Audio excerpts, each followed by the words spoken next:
Hello everybody, welcome back to Read and Reread. I'm Angelia and today it's time for Friday Reads. This is a double edition because I did not do a Friday Reads. Last weekend we were out of town, we went to visit my father-in-law, and so now I need to catch up and talk about the last couple of weeks in reading. And I'm trying to film this before it gets really hot in here. Something is wrong with our air conditioner. Someone is coming later in a little while today. Hopefully they can diagnose and fix it because it started struggling. It comes on for about 5 minutes and then it stops no matter how far away it is from hitting the target mark. It is a truth universally acknowledged that a woman in her 50s must be in want of better air conditioning. Let's just think good thoughts and soldier on here. So this week in TV watching, we are watching Murderbot, which we are enjoying very much, and also Department Q, which is pretty good. It's a Scottish police procedural type of thing. A little bit of an element reminding me of Slow Horses, a little bit reminding me of Shetland.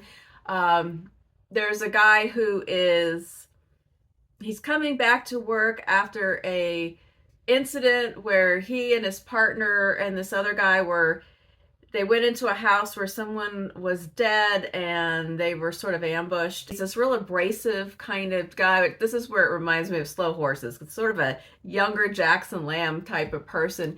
And his boss relegates him down into the basement.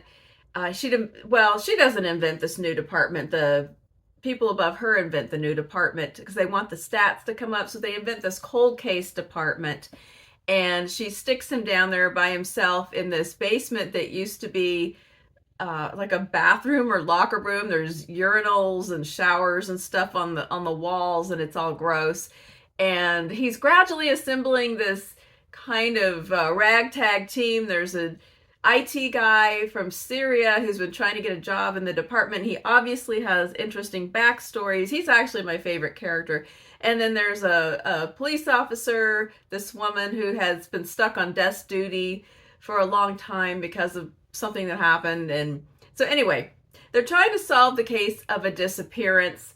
So they have that case going on, and then there's backstories about the woman who disappeared, and it's quite interesting. It's a good mystery. It could go south at any moment and become completely preposterous, but right now, it's a good time.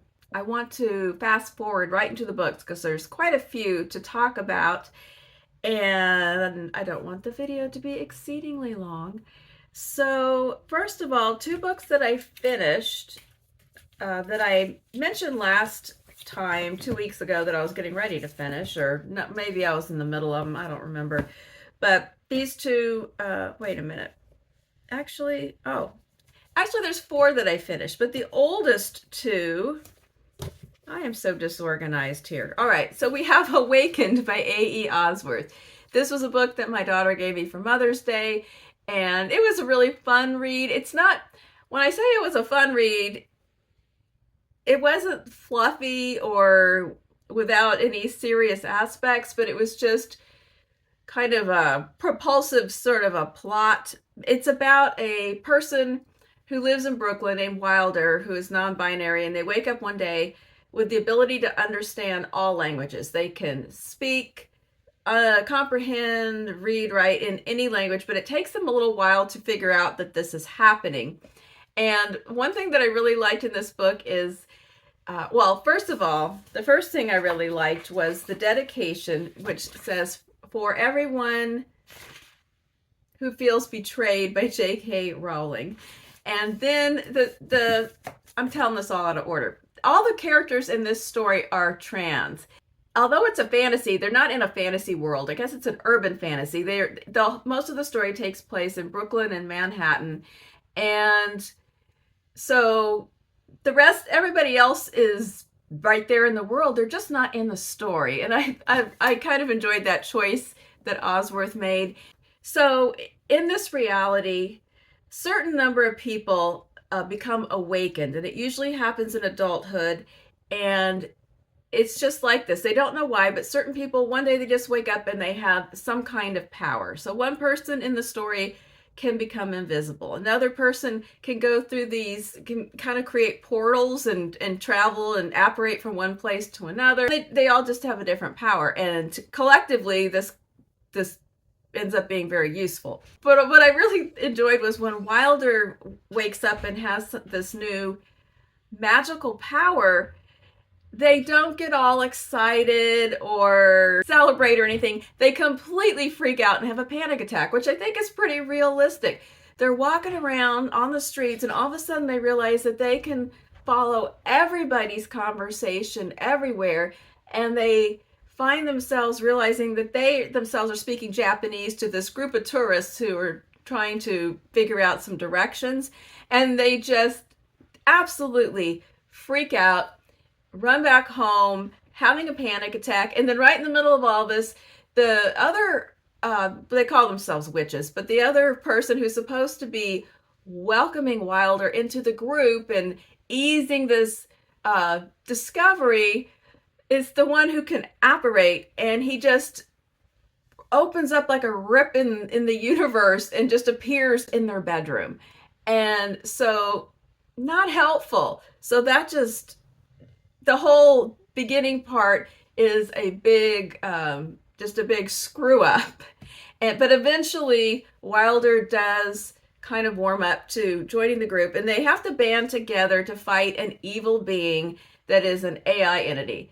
AI tends to be the evil being these days, and this one is coming in through people's devices, phones, tablets, even headphones, anything electronic, including in one memorable scene, a fancy toilet. They have to band together, and they screw up a lot, and they all have their own personal issues and boundary issues. And so there's this undercurrent that's more serious about all these people who have gone on different difficult personal journeys as trans people. And so I thought it was a really ambitious novel. It tried to do a whole lot of things, some of them more successful than others. I enjoyed reading it. I thought it could have used a little bit of editing. It's a little longer. It's not super long, but it did kind of go off on some tangents that kind of made the story less tight or cohesive. If it's supposed to be, it's a pretty supposed to be a fast-paced sort of an adventure. But overall, I did enjoy it. Probably something, I mean, I haven't seen it in a bookstore, so props to Emma for finding something I had not heard of and didn't know anything about, and I really had a good time. And if you are looking for another great book to read for Pride Month or any time with an entire cast of trans characters, here you go. This is the one. I was also reading at that same time The Third Love by Hiromi Kawakami, and this is for the Reading the Globe project hosted by Katja and Roz, and this is still ongoing. It's the selection for the month of June, and we're discussing that on the Discord, so I still don't want to go too deep into it and steal any of the thunder out of that discussion. But it is about a woman named Riko who is somewhat dissatisfied in her marriage.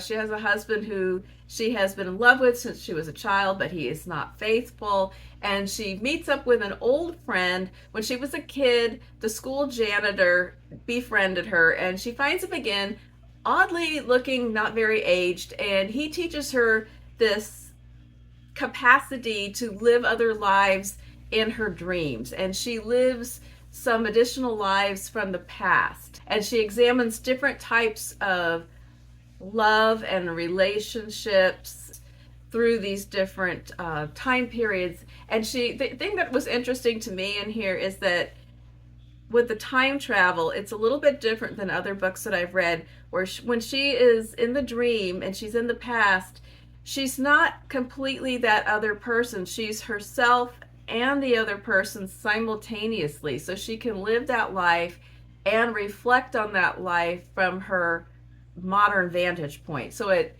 opens up to more contemplation and comparisons and things like that. The translator for this book, it's translated from Japanese by Ted Goossen. This is the second book I read by Hiromi Kawakami this year. The first one was Under the Eye of the Big Bird which was translated by Asa Yoneda, and I absolutely love that book. It's one of my favorite books of the year. This one was interesting, maybe not my top 10, but the year is young still, or halfway done, I don't know. But anyway, I'm glad I read it. Interesting for discussion. That brought us up to the trip that we took last week, and the two books that I took along with me on the trip and then finished shortly thereafter. The first one was Brideshead Revisited by Evelyn Waugh, and this was for my band book club at the public library. And it apparently is a reread, because I firmly believe that I read this in the 80s when I got this copy of this book. I feel like I watched the show and read the book. I don't remember in which order. And rereading it, I thought, if I really did read this all the way through as a teenager, without getting bored, that's a pretty good accomplishment. I'm not going to say that I thought it was boring this time around. A lot of people in the group thought it was excessively boring. I wouldn't say I was bored, but it was tedious in parts. It's a story about Charles Ryder. It is called Brideshead Revisited because he is looking backward. From his narrative point, he is, I think, 39 years old, and it's during World War II. And then he's looking back to when he went off to college and he met Sebastian and just became enamored of Sebastian and Sebastian's eccentric, wealthy family. There's a current in this book that we debated in the group that it seemed to me that Charles was in love with Sebastian and Sebastian's entire family, the whole scenario. Whether or not this is a relationship that actually transpired into anything is unclear. They spent a great deal of time together. Sebastian Sebastian has a pretty serious drinking problem that worsens as the book goes on, and he kind of jumps from person to person. He's very charming. He's one of those kind of glowing people that when you're in his orbit, everything is just rainbows and joy and fun and crazy escapades, and then he goes dark or he ghosts you, and then you can't find him, and then he reappears and he wants you to come visit. And so Charles experiences all these ups and downs and ins and outs with Sebastian's attention, but I think he's very fixated on Sebastian. It seemed to me that he was in love with him. That was one of the things that got the book banned, is gay relationships. That one it's very, very subtle. There is another character in the story who is out and outspoken, named Anthony Blanche. The other thing that got it banned was criticism of the Catholic Church. I think the banning was pretty early on in its life, not more recent, because it really is very restrained. I think what I would prefer is to read another one of his books that is one of the more funny, snappy ones, because this one did kind of drag along, and it has some scenes where there's a funny conversation, but then there's some pretty slow spans in between. So as far as a reread, it was okay. I didn't love it, but I'm glad that I participated and the discussion was interesting. And then also I was reading Toward Eternity by Anton for my project science fiction double feature, which is the science fiction wing of my 60 before 60 project. That is always so long-winded to explain. So the two selections this month were Glyph by Ali Smith and Toward Eternity. Of course, the title comes from the end of an Emily Dickinson poem that most of us are familiar with. I forget the number of this poem, but it's Because I Could Not Stop for Death. And poetry is absolutely essential and at the core of this book. Again, this is a book under discussion currently, so I'm just going to talk a little bit about it. It is divided into sections that progressively go farther into the future. There's a connecting device of a black notebook that gets passed through characters through this time, and the different sections are the narration of different characters, supposedly in the notebook. And in the beginning is in the near future. Some researchers are working on kind of a biomedical procedure where a person who has a terminal illness that their cells can be replaced by nanites, and they essentially are a hybrid of human and android. And at that point, the person, like their essence is in there, but their body is android, and could live forever. And they have had a few different patients. They had patient 0, patient 1, and patient 2. We find out what happened with each of these patients.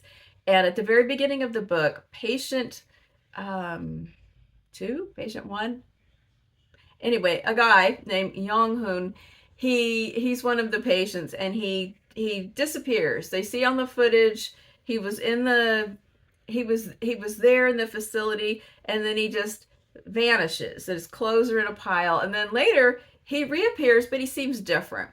So it takes us a while to find out what exactly that was about and what happened. But what makes this book really different from a typical science fiction is the importance of language, literature, poetry, and music. And it's kind of difficult to explain how this is woven into the story without giving too much away. It's very integral to the theme, to the characters, and the way that her uses the actual pieces and entireties of poems really, really worked for me. This book seems like it has flown a little bit under the radar, and I don't know if it's because the niche audience, for some people that are really there for the science fiction, they might be bogged down by all of the literary aspects. If somebody is more literary, they might not gravitate to reading speculative fiction. So I think there's a kind of a Venn diagram there that was perfect for me.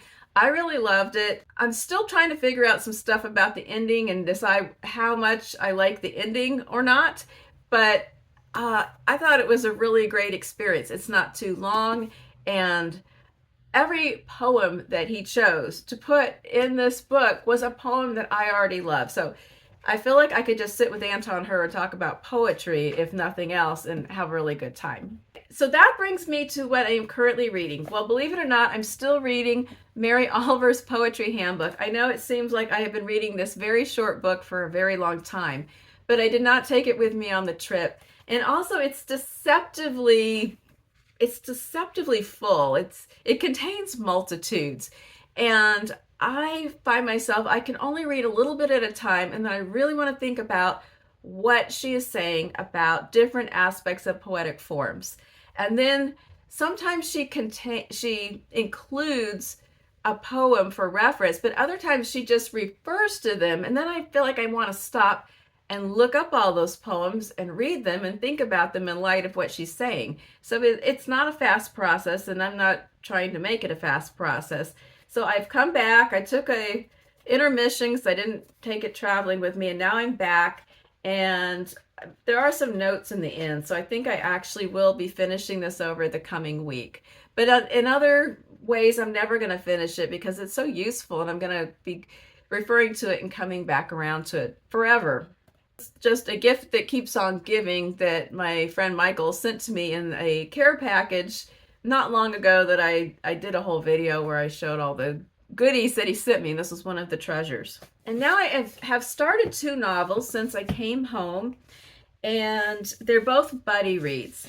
The first one is Fight Night by Miriam Toews. This is my 3rd novel to read by her. I read All My Puny Sorrows, loved it. Then I loved Women Talking, which I read with Roz, and now I'm reading Fight Night with Amelia. And we are maybe about 5 chapters in and are discussing this novel. And it starts out really well. It's told in the voice of Swiv, a 9-year-old girl who lives with her mother and grandmother. Her mother is very pregnant. She's an actor. Her grandmother has a lot of health issues, and she is the main caretaker of Swiv every day because Swiv has been kicked out of school for continuously getting into scraps and fighting. And she has really good reasons for all of these things that have happened. And Grandma has some very unorthodox homeschooling techniques. It is funny and chaotic and tense. and messy in the best Miriam Toews kind of ways. The book is in the format of Swiv writing as an exercise for her homeschooling. She's writing all about all these things that happened to her absentee father. We don't know why he has flown the coop, but he's not in the picture. I realized that some of the things that seemed a little, I mean, she's a very, very bright kid, obviously precocious. Some of the things I thought, really, at 9 years old, but she reveals that a lot of times she records things on her phone and then she's writing them down. So she writes down things that she doesn't entirely understand at times, but then we get that extra layer. And then we also have her interpretations of the things that she does understand in this volatile household that is really, everybody's got a lot of issues, but there's also a lot of love. And so we're really enjoying this so far. And then the other buddy read is The Master by Colm Toibin, which is one of my selections for Pride Month, which also these were, and this, and this, Pride Month Palooza. But this was one I've been wanting to get to for a while. I love Colm Toibin, and I know that this book won all kinds of awards and was on the Booker shortlist. I need to find out what actually won that year. Every time I read a book that I love and I found out it was on the Booker list, I'm always like, what won then? What was better than this? So I'm going to have to find out. But I'm reading this with my friend Michael, and it's a reread for him. It's one of his favorite novels of all time, and it's a first-timer for me. It's about Henry James, and it begins when Henry James, it's kind of mid-career. He's already written some of his really well-regarded novels, and he's a famous writer. But he writes a play. He wants to try his hand at theater, and he writes this play, and the book opens right when the play is about to come out, and it's a big bomb. It's just a big bomb. The same night that his play opens, Oscar Wilde also opens a play, and his is a great, tremendous hit. He's going into a period of his life where he has to get back into his prose writing. He's trying to kind of live down the embarrassment of this theatrical flop. Just Toibin's portrait of a very of a complicated, closeted man in the late 19th century. Toibin's writing it's just so dazzling. And already I am achieving insights into Henry James. I know it's fictional, but Toibin started out to write a biography and realized that he couldn't really do what he wanted to do. He wanted to bring him to life in a different way, and so he fictionalized and came up with this novel. And I'm really glad he made that decision, because it's providing me kind of an insight and access to James and his life and his contemporaries that I might not have enjoyed as much in a nonfiction book. So far, so good. I'm already loving it. I'm thinking about the relationship between James and his sister Alice, and he's grieving Alice in this story as well. And so anyway, that's where we are so far, and I'm excited to continue, and not in any hurried pace. It's a kind of a longish book and just beautifully written, so I'm going to just savor it as I go along. And I don't know what I'm reading next. I still have a number of things left in my June TBR that obviously I'm not going to get to all of them. Oh, the air came on. Savor the moment. But I'll see what I can do, and some of it's gonna overflow. That's okay. That's okay. No time limits. So that's what I'm doing. That's what I'm reading. What have you been doing? What's going on? What are you going to read this weekend? Tell me all about it in the comments, and I will be back. I have a couple of things planned for this week, but I'm not sure, because one thing is pending something that has not arrived. So there's a video that will happen maybe this week or maybe not, and then some other stuff. I'll talk to you soon. Bye-bye.